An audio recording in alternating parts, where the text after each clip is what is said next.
Hey and a warm welcome to this Pickmonkey tutorial. So Pickmonkey is, we've already seen Canva, and Pickmonkey is kind of Canva-esque, but we can do a lot of really cool stuff in Pickmonkey. If I can get my words out.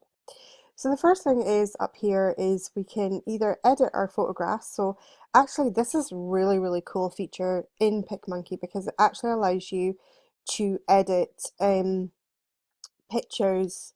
Like for instance, if you've got like blemishes and stuff like that, it kind of allow you to kind of get rid of those. So you can do that as well. You can do that obviously in the touch up here, and then here we have the design, and we can even make collages in Pickmonkey. So I'm going to go ahead and I'm going to go and select design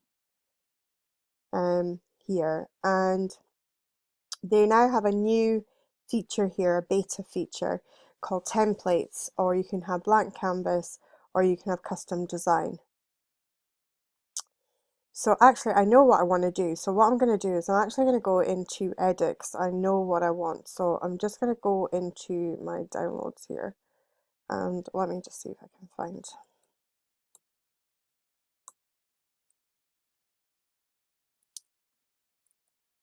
There we go. So I'm just wanting to edit this one.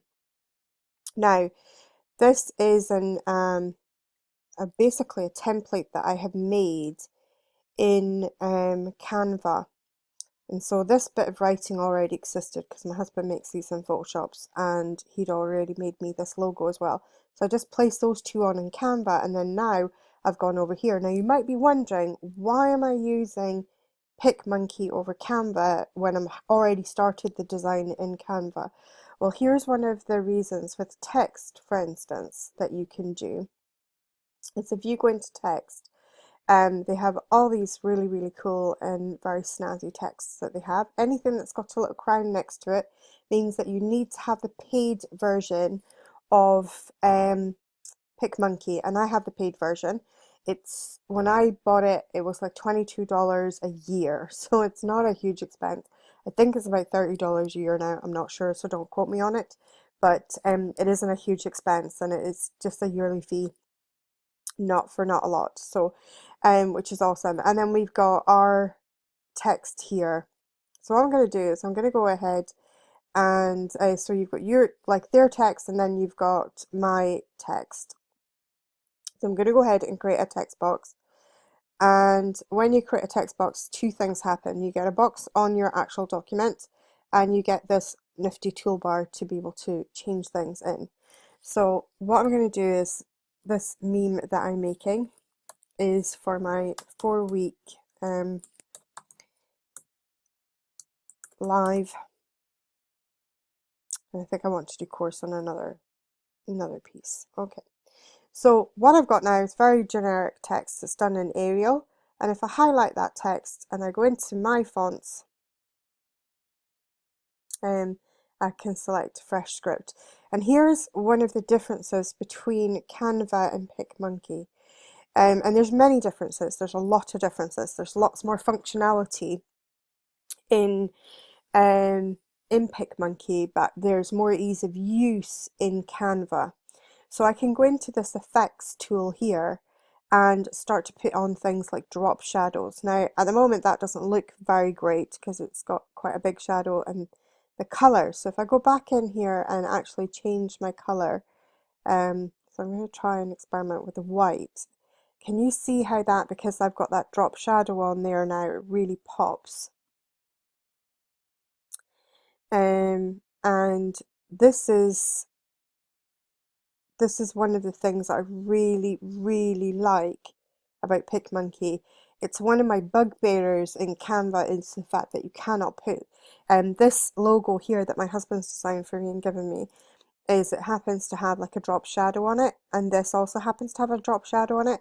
And so if you're ever wondering in Canva why things sometimes don't pop off the page, it's probably because it's missing a little bit of a drop shadow, and it's missing a little element basically. So what I'm going to do is I'm going to go ahead and create another text box, and again, as you can see, you can make it bigger, smaller, very easy to reposition. You just wait for that arrows that has the all the directions. If you're up here, you get up and down, you're just really adjusting the size of the box. Same here and here. And so when you're wanting to move an element, you've got to have the arrows that go in all directions. So you just double click to create your to create your text here. So what I'm going to do is I'm just going to create exactly the same look again. So I'm going to go into, oh, need to highlight it. So yes, I just need to go ahead and highlight the text and then change the color up to white here. And you can change it up here, and then obviously you've got all these colors, and if you go in here on colors, you can actually put the actual color code. So what I would recommend is that you actually go in and check color codes for your brand, so that you know the numbers for your color codes, and then it's just simply to, and if you make like a little note or something like that of them, it makes them super easy just to copy and paste into this. And you can, that actually you can use in Canva as well. They have that ability too. So we want to go into effects. We want to go with the drop shadow, and we're going to change that distance to 3, just like our other one. And then what we're going to do is going to change the size here to maybe like something like 64. Make that box bigger to accommodate that.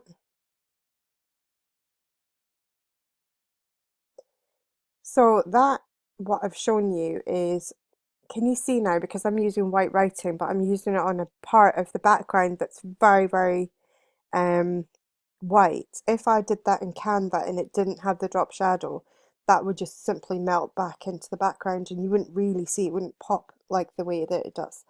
So this is me just created a very, very basic. Now I can create all these as well, and I could have created this whole meme in here as well. And the way that I would have done that is I would have gone into overlays and I would have added my own, and these would have become the overlays. And I would have started off with a social media square and then put my background on and that. So what I'm going to do is I'm going to add this to my hub.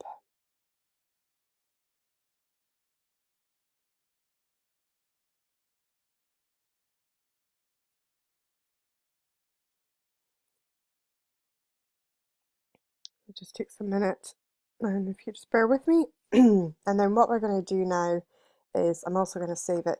Now one of the things that you might notice is my toolbar looks a bit different from the way it normally does, and I'm actually using this in Google Chrome rather than my Apple Safari.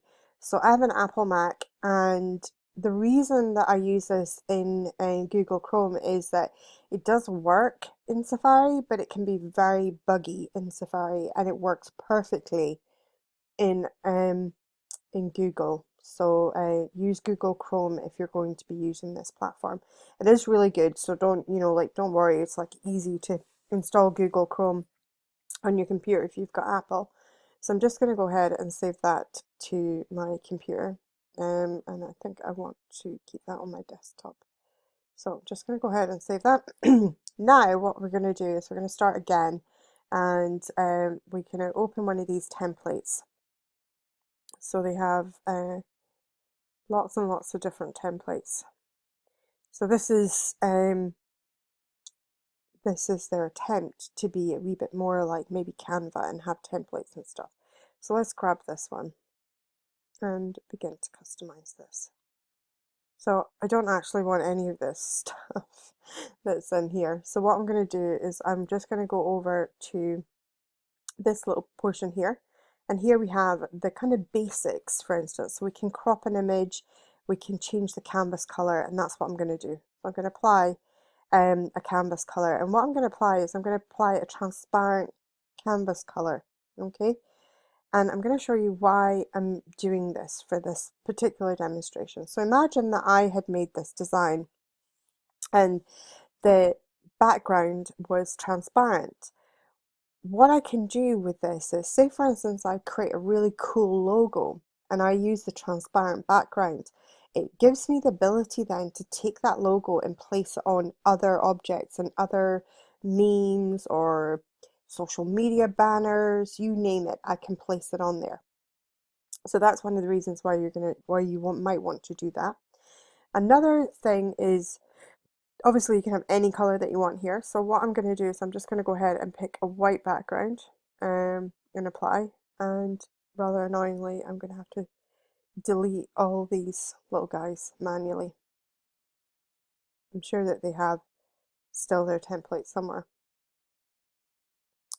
So I'm just going to go ahead and delete all these manually, and you can see how simply they've made this design. It's quite an effective design.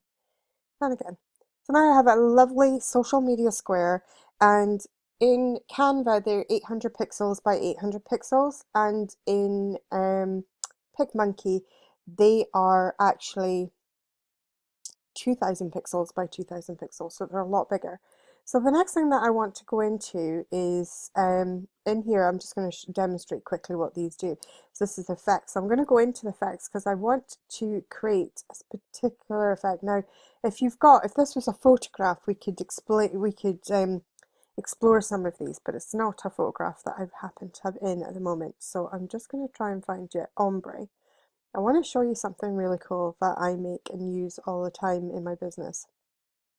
So I'm going to create, this looks nice. So I now got this really nice ombre look.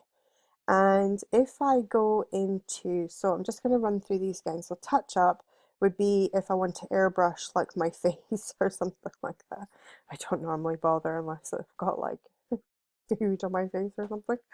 Not really, not even. And here we have like the text again, we've seen that. And here we have like these sets of overlays, which are really cool. So they've got like, here's a sporty one. It's like kind of little sets of clip art basically. They've got the great outdoors here, so it's like a little campfire. They've got a backyard cookout.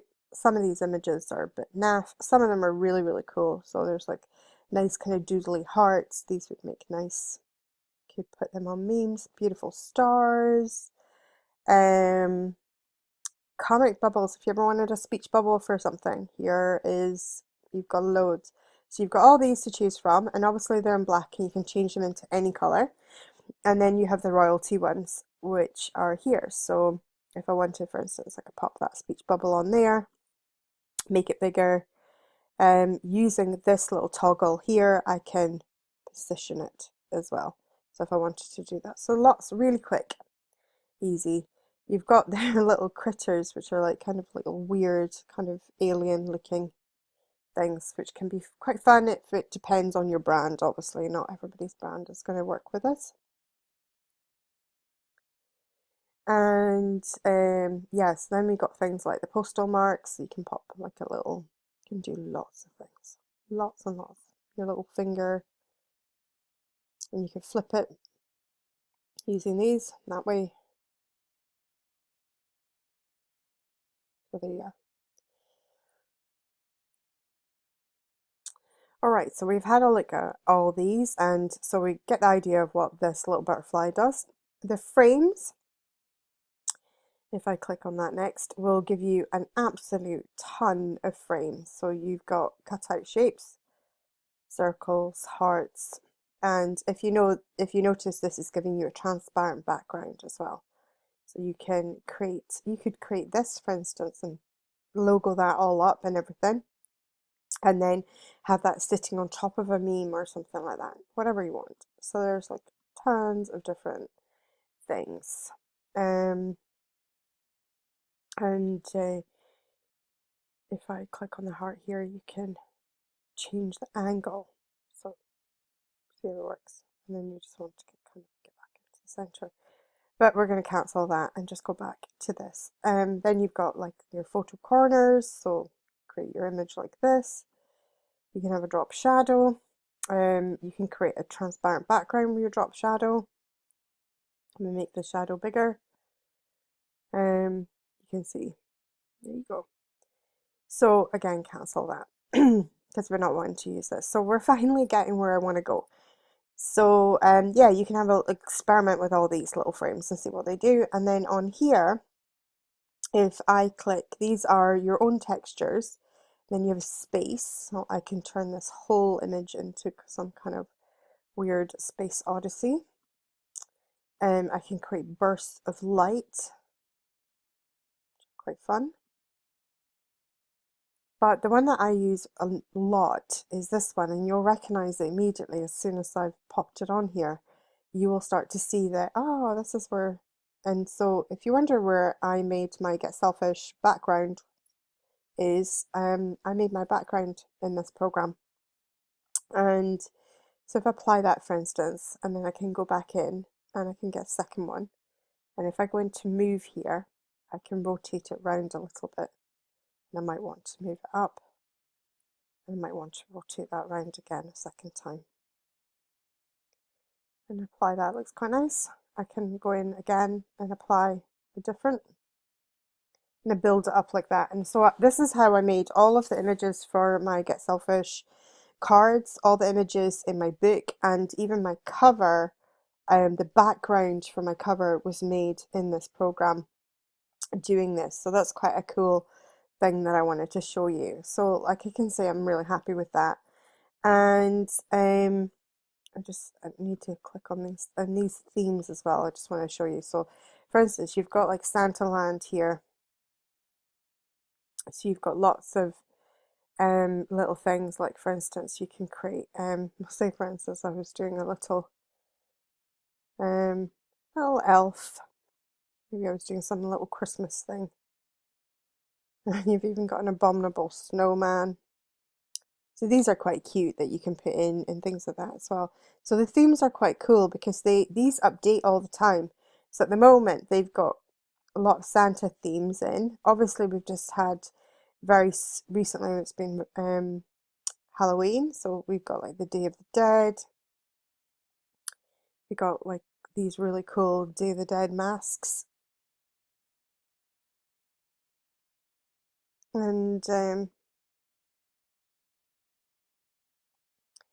this cool thing with these is that you can change colours on them and stuff. So if you wanted that, there's like loads, there's so much in Pickmonkey.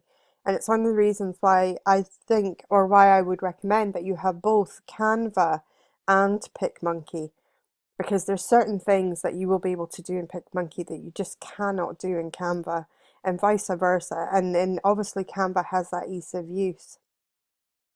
Oh, wait a minute, we'll click on that. So these are to give you an idea. Anytime that you want to resize a canvas, for instance, that you're working on, you can go in here and change the sizes. Very simple, very easy. If I want to add text again, it's just here. If I look at there, just to demonstrate to you all their different types of texts, there's hundreds of different ones. And obviously, like the ones with the crowns are, you can have a free account and then you get all the free ones, but if you have a paid account you get the ones with the crowns, but you still see that you get plenty of choice even if you had a free account. And so you can make really cool like memes and stuff like that in here as well. So I hope this tutorial has given you a little bit of an overview of what Pickmonkey is and why you might want to have it. I recommend Pickmonkey and I recommend having it alongside Canva because you will be able to use both. You'll get both, especially if Pickmonkey is especially good if you want to have things like royalty-free images. So because I've made this image in Pickmonkey, this image is now mine, which means that it is royalty-free for me to use. Obviously it's my design. If somebody wanted to use it, they could pay me for it. But the cool thing with this is that you will is that you can create all different types of images. So I'll give you another example of the backgrounds that you can create. So by going into textures, you can add clouds to this. That's quite cool, right? All different types of clouds. And you can fade it out a bit more. So if you wanted it maybe even more faded, you can have it even more faded. If you want to saturate the colour more, you can saturate the colour. So there's loads that you can do with these. You can change your backgrounds into sort of different metal effects. Things like bricks. So there's loads of different effects that you can create. The water one's rather lovely. This looks really good. So I might actually just keep that. But it'll give you an overview of what you can do and what you can't do. So hopefully I've given you an overview of what Pickmonkey can do, but the good thing is that these, if you need royalty-free images or if you need backgrounds and stuff for things and you don't want to pay a designer for them, maybe you don't have the budget to pay a designer for them and things like that, or perhaps you've got to create a load of images like I had to do for my book, and if I had employed a designer to do that, it would have maybe been very, very expensive. And once you tot it up, you know, like 60, 70 quote pictures all together, and to have all the backgrounds designed for that. Because remember, I can't just go and lift any old background off the internet. I have to check that I actually have permission to use that background. So this is where Pickmonkey comes in and is super, super handy, because you can create these images that you don't need any permission to use them, and you can print them and do whatever you want with them. So you can pop this on leaflets, or you can pop this in your website and everything, and you wouldn't need to ask permission from anybody because it's actually your image, which is one of the cool things with this. So I hope you find this tutorial really, really useful. If you have, please subscribe to my channel or sign up at my newsletter at joannahunter.com. Speak to you soon. Bye.